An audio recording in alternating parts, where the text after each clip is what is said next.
নতুন একটি ফোন নিয়ে হাজির হয়েছি, মোটো S70 ফিশন। এই ফোনটা মোটোর একটি পপুলার সিরিজ এবং এই সিরিজটাই মোটোরোলাকে এতটা হাইপে নিয়ে আসছে এবং এই ফোনটা অনেক কিছু আপডেট করে আসছে। তো আগের ফোনটা অনেক খারাপ দিক ছিল যেগুলো গ্রাহকদের অতটা ভালো লাগেনি, তো এইবার অনেক ভালো কিছু নিয়ে আসছে। তবে ভালো কিছুর ভিতরে একটা জিনিসই খারাপ আসছে, যে ডিজাইনটা সেম। মোটোর আমরা 4-5টা ফোনেই দেখতে পাচ্ছি ডিজাইন সেমই রয়েছে, এই কারণে বাকি সব বিষয় আপডেট হলেও ডিজাইনের দিক দিয়ে এখনো কোনো আপডেট পাওয়া যাচ্ছে না। তবে ডিসপ্লেতে যথেষ্ট পরিমাণ আপডেট এসেছে এবং ক্যামেরা সেকশনেও আপডেট এসেছে। স্ন্যাপড্রাগনের প্রসেসর দিয়ে এবার আসছে এবং ফোনটা পাতলা করা সত্ত্বেও 7000 mAh এর ব্যাটারি রয়েছে এটার ভিতর। তো এই ফোনটায় গেমিং কেমন হচ্ছে বা বাকি সব বিষয় আমরা খুঁটিনাটি একদম ব্রেকডাউন করব। বক্সের ভিতরেই আপনারা 68 ওয়াটের একটি চার্জার পেয়ে যাবেন এবং কেবল পাচ্ছেন। দেখতে অনেকটা ভালোই লাগছে। পিছে লাক্সারিয়াস ফেব্রিক ফিনিশ ইউজ করা হয়েছে, ফোনটাকে একটু লাক্সারিয়াস ভাইব দেওয়ার চেষ্টা করা হচ্ছে। দেখতে যথেষ্ট প্রিমিয়ামই লাগছিল। 7.99 মিলিমিটার থাকা সত্ত্বেও এখানে 7000 mAh এর ব্যাটারি রয়েছে এবং ওজনও যে খুব বেশি তা না, ওজন মাত্র 192 গ্রামের মতো রয়েছে। এছাড়া ফোনটিতে মিলিটারি গ্রেডের সার্টিফাইড রয়েছে। তবে এই ফোনটা একটা কার্ভ ফোন, মানে ডিসপ্লেটা কার্ভ ডিসপ্লে, তো সেখানে এটা কিভাবে দেওয়া সম্ভব? যাও আপনারা যদি ব্যবহার করে থাকেন বা যদি কিনে থাকেন একটু সেফলি ব্যবহার করবেন। ফোনটি 3টে কালার ভেরিয়েন্টে আসছে। ফোনটিতে যে ডিসপ্লে ব্যবহার করা হয়েছে এটার নাম দেওয়া হয়েছে কোয়াড কার্ভ। দেখতে যথেষ্ট পরিমাণ প্রিমিয়ামই লাগছিল, কারণ বেজেলটা দুই পাশে থেকে নাই বললেই চলে। যেহেতু কার্ভ ফোন পরিমাণ খুবই কম দেখা যায়। ডিসপ্লেতে 6.78 ইঞ্চের 1.5K অ্যামোলেড ডিসপ্লে রয়েছে এবং 144,000 রিফ্রেশ রেট রয়েছে। হ্যাঁ, এটা আগে থেকে আপডেট করা হয়েছে। আগে 120 হার্টজ ছিল, এবার 144 হার্টজ। 1 বিলিয়ন কালার সাপোর্ট করছে এখানে। HBM ব্রাইটনেস রয়েছে এখানে 1600 নিটস পর্যন্ত এবং আপনি আউটডোরে পিক ব্রাইটনেস 5200 মতো সামথিং পেয়ে যাবেন। আউটডোর ভিজিবিলিটি যথেষ্ট ভালো ছিল। আউটডোর বা ইনডোরে তেমন কোনো প্রবলেম হচ্ছিল না ব্রাইটনেস জনিত কোনো কারণে। তবে ডিসপ্লেতে 2-3টা মেজর আপডেট আসছে। তার ভিতরে একটা হচ্ছে ডিসপ্লে সাইজটা একটু লম্বালম্বি ভাবে বেড়েছে এবং রিফ্রেশ রেট এখানে 144 হার্টজে যাওয়া হয়েছে। ইউটিউবে আপনি HDR ভিডিও দেখতে পারবেন, এটা সার্টিফাইড রয়েছে। কালারটা একটু ভাইব্রেন্ট ও বুস্টেড মনে হচ্ছিল, তবে এখানে ভীষণ বুস্টার এরকম একটা কিছু ইউজ করা হয়েছে। বেজেলের পরিমাণ খুবই কম, স্ক্রিন টু বডি রেশিও 96% এর মতো রয়েছে। যেহেতু কার্ভ, দুই পাশে বেজেল খুবই কম দেখা যায়, নিচে বা উপরে খুবই কম বলা যায় বেজেল।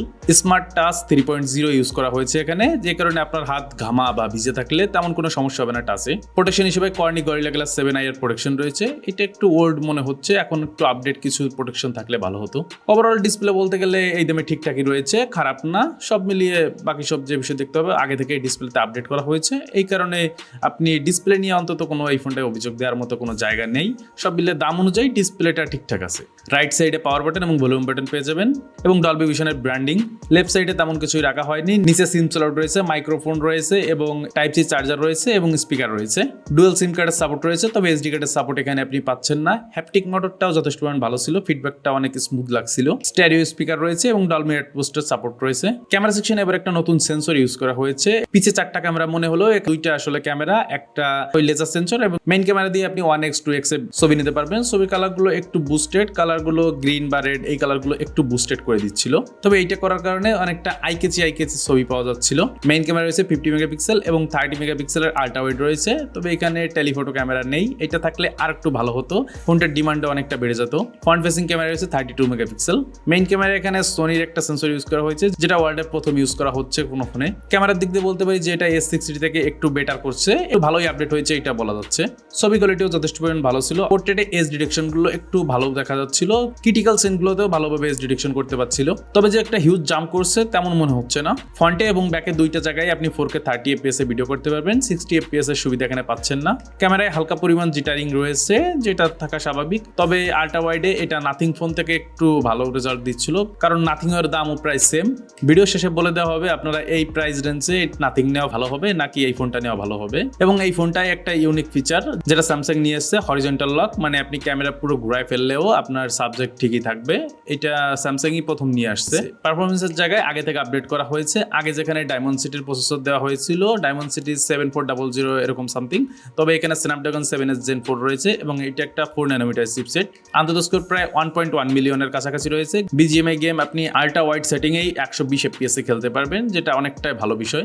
গেমিং এ একদম স্মুথ ল্যাগ ফ্রি ভাবে আপনি খেলতে পারবেন। ফ্রি ফায়ারও আপনি খুব ভালোভাবে খেলতে পারবেন এবং এইটাই জাইরো সেন্সর রয়েছে, এই কারণে আরেকটু সুবিধা পাবেন এখানে। CPU থার্টাল 93% এর মতো যাচ্ছে, গ্রাফ একদম সবুজই রয়েছে বলা যাচ্ছে। গিগবেঞ্চ টেস্ট করা হয়েছে, এখানে CPU সিঙ্গেল করে 1263 মতো স্কোর করছে এবং মাল্টি করে 3595 স্কোর করা হয়েছে। BGMI তে FPS টেস্টে এটা ম্যাক্স 99 FPS এর মতো দিচ্ছিল এরকমই, এবং এভারেজ বলা যায় যে 83 FPS এর মতো দিচ্ছিল এবং এটা একটু হিট জেনারেট করছিল, 37 ডিগ্রির মতো এর কাছাকাছি যাচ্ছিল। তবে ভালো বিষয় হচ্ছে এখানে 4473 mm এর ভেপার কুলিং চেম্বার রয়েছে, যে কারণে খুব তাড়াতাড়ি আপনার ফোনকে হিট হওয়ার পরে সেটা কন্ট্রোলে নিয়ে আসতে পারবে। 8GB RAM ও 128GB স্টোরেজ রয়েছে, LPDDR5X রয়েছে এবং 68 ওয়াটের চার্জার আপনি বক্সের ভিতরে পেয়ে যাবেন, যে কারণে একদিন আপনার অনায়াসে চলে যাবে, একদিন কি 1.5 দিন 2 দিনও প্রায় চলে যাবে নর্মাল ইউজার হলে। এই ফোনটা হ্যালো ইউআই তে রান করছে, এটা একটা মোটর নিজস্ব ইউআই, স্মুথলি এই ফোনটা অ্যাপস গুলো রান করতে পারে, daily work, Facebook, video call এগুলো খুব সুন্দরভাবে হ্যান্ডেল করতে পারবে। তবে গেমিংয়েও এটা ঠিক, তবে প্রো গেমার যারা তাদের তো এইটা না। আর ক্যামেরা সেকশনে একটু পিছিয়ে রয়েছে। তবে চলুন শেষের দিকে আমরা সব নিয়ে আলোচনা করব। ব্লুটুথের তেমন কোনো দেখা যায়নি, তবে মোটরোলার নিজস্ব যেসব ব্লুটুথ রয়েছে সেগুলো দেখাতে আপনি পেয়েই যাবেন। আন্ডার ডিসপ্লে ফিঙ্গারপ্রিন্ট রয়েছে, যেটা একটু নিচের দিকে মনে হয়, এইসব ফোনে একটু নিচের দিকে সাধারণত দিয়ে থাকে। মোটো এর কিছু নিজস্ব এআই রয়েছে, যেমন Gemini, circle to search, auto remove, background change, এগুলো অ্যাভেলেবেল পেয়ে যাবেন। কানেক্টিভিটিতে 5G পেয়ে যাচ্ছেন, ব্লুটুথ ভার্সন 5.2 পাচ্ছেন, ওয়াইফাই ভার্সন 6% এবং এখানে NFC সাপোর্ট পেয়ে যাচ্ছেন, এটা একটু ভালো বিষয়। তবে তারপরেও ফোনটার দাম ওভারঅল প্রায় 40,000 টাকার কাছাকাছি। এই দামে আপনি নাথিং ফোন 4A পেয়ে যাচ্ছেন, যেখানে একটা টেলিফোটো লেন্সও রয়েছে। তবে এইটাও অনেক কিছু ভালো বিষয় রয়েছে, যেমন ডিসপ্লে এই দামে যথেষ্ট পরিমাণ ভালো বলা যায়, কালারটাও যথেষ্ট পরিমাণ ভালো করা হয়েছে। তবে বিশেষ করে ডিজাইনটা তেমন কোনো চেঞ্জ আনা হয়নি, এইটা একটা খারাপ বিষয়। এবং ক্যামেরায় এটা আমি প্রেফার করবো না, যারা ক্যামেরার জন্য নেবেন তাদের এইটা নেওয়া ঠিক হবে না। ক্যামেরায় কিছু কিছু বিষয় আল্ট্রা ওয়াইডে যেমন নাথিংকে একটু পিছিয়ে ফেলছে, কিন্তু তারপরেও এখানে টেলিফোটো নেই, এটা আপনার মাথায় রাখতে হবে। এবং ব্যাটারির দিক দিয়ে এবং ডিসপ্লের দিক দিয়ে এটা অনেকটা গিয়েছে নাথিং থেকেও। তো এই ছিল এই ফোনটার ওভারঅল কিছু বিষয়। ইউএফএস টাইপটা একটু আপডেট হয়েছে, এই টুকটাক খুঁটিনাটি বিষয় আপডেট হয়েছে, তবে হিউজ কোনো জাম্প হয়নি এবং দামটাও একদম বেশি, 40,000 হয়ে যাচ্ছে। 40,000 টাকার ভিতর এমন একটা ফোন আসলে নেওয়াটা কতটা বুদ্ধিমানের কাজ হবে? যদি আপনার ডিসপ্লে পছন্দ হয় এবং আপনি গেমিং করে থাকেন হালকা পাতলা, তাহলে এটা নিতে পারেন। ক্যামেরা যদি খুব প্রেফার না করে থাকেন তাহলে এটা নিতে পারেন, সেই হিসেবে ঠিক আছে। এবং আপনি একটা হেভি ইউজার হলেও সেই দিক দিয়েও ঠিক আছে, কারণ 7000 mAh ব্যাটারি রয়েছে। আর ফোনটার ডিজাইনটা একটু, যদি ডিজাইনটা আপনার মানিয়ে নিতে পারেন তাহলে ঠিকঠাক আছে। তো যাই হোক, ভিডিওটা এই পর্যন্তই ছিল। ভিডিওটা ভালো লাগলে একটু লাইক করবেন এবং এমন ধরনের ভিডিও পেতে সাবস্ক্রাইব করে রাখবেন।